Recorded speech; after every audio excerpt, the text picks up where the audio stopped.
Fish on Fridays. I'm Al McCauley, and today I want to explore one of the most beloved parables in all of the Gospels. I'm talking about the Prodigal Son, and I want to do it through the lens of a piece of art. I love using pieces of art, Christian art, that to explain our faith, to look at symbolism, and to help us get a deeper meaning of lessons that we can learn and what Christ is trying to reveal to us.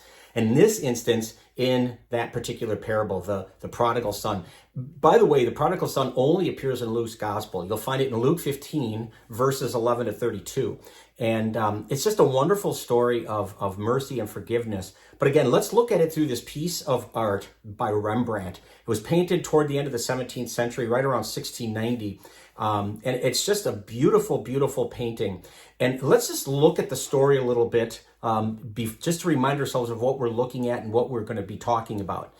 When the father has two sons and the younger son comes to him and says, "Father, I want my share of the inheritance," what he's really saying is, I want you to be dead. I want what's coming to me, what would normally come to me after you die, I want it now.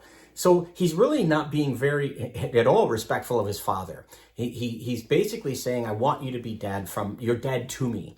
And so the father complies and gives him his part of the inheritance. And it's important that he understand the parable doesn't say he gives half. He gives his portion of the inheritance. As the older son is the one who is in line to get more than the younger son. That's the way it was in first century biblical times. The oldest son got the lion's share of the inheritance. So we're not even talking half of the estate, if you will, and all of the riches that the dad has.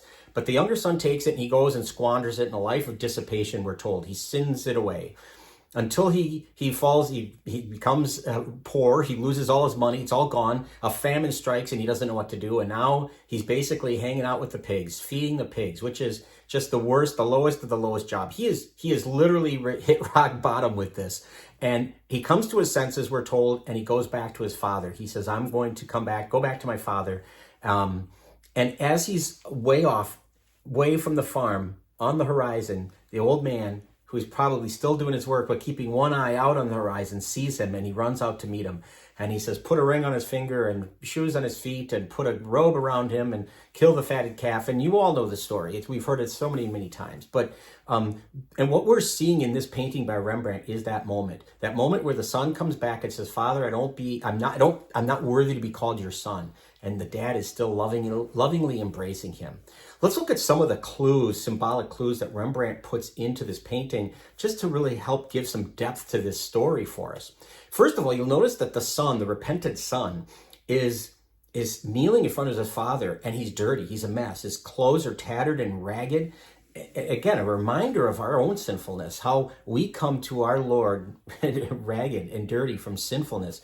Notice that he has one shoe off and one shoe on. And again, that can speak to his poverty. It could speak to his level of desperation. It also, and his exhaustive wanderings, that too, of course, but it also could be a reference to the fact that he is on holy ground. We're told in Exodus when Moses goes to the burning bush that God tells him, take off your sandals because you are on holy ground.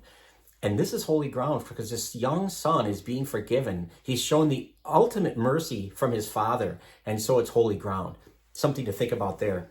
It's interesting, if you look to the right of the painting, the gentleman who's standing up is the older brother.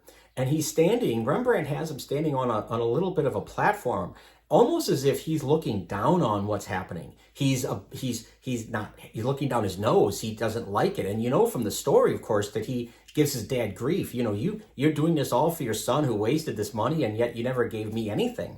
And so Rembrandt paints him in almost like a judgmental kind of a way. And you can just tell, comparing the garments of the older son and the younger son, the difference between the two, and how he just his posture of standing above, not just the brother, but also his dad. He doesn't understand why his dad has this kind of lavish mercy for him. By the way, I said the word lavish. Prodigal means lavish. It means I'm going to give an overabundance of something. You know, we call it the prodigal son because we think the son has just been totally extravagant with the spending of the money in a lavish way. But this really could be called the prodigal father insofar as how much he lavishes on his son his mercy and forgiveness.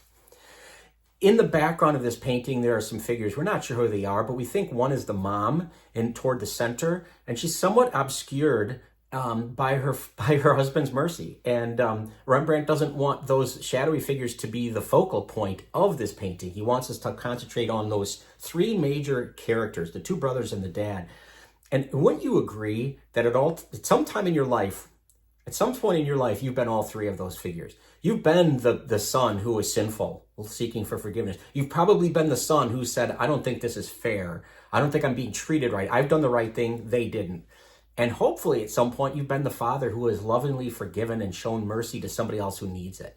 I think that's an important thing too, to look at this story and see that we have been all three of those characters at some point in our life or another. Which would beg the question, which one are you now? Something to think about. Another clue I think is interesting about this painting that Rembrandt does is the way he shows the father's embrace. You'll notice there's almost like a little bit of a shadow between the hands and the back of the young son. And I think he does this to show that this is not in any way forced upon us. He is embracing us and calling us to himself, but it's not a forced thing. He's not pushing on his son. He's not grasping him so tight that he can't let go. There's a sense of free will. There's a sense of, I want you to love me because you love me, not because you're forced into it, not because it's something you have to do.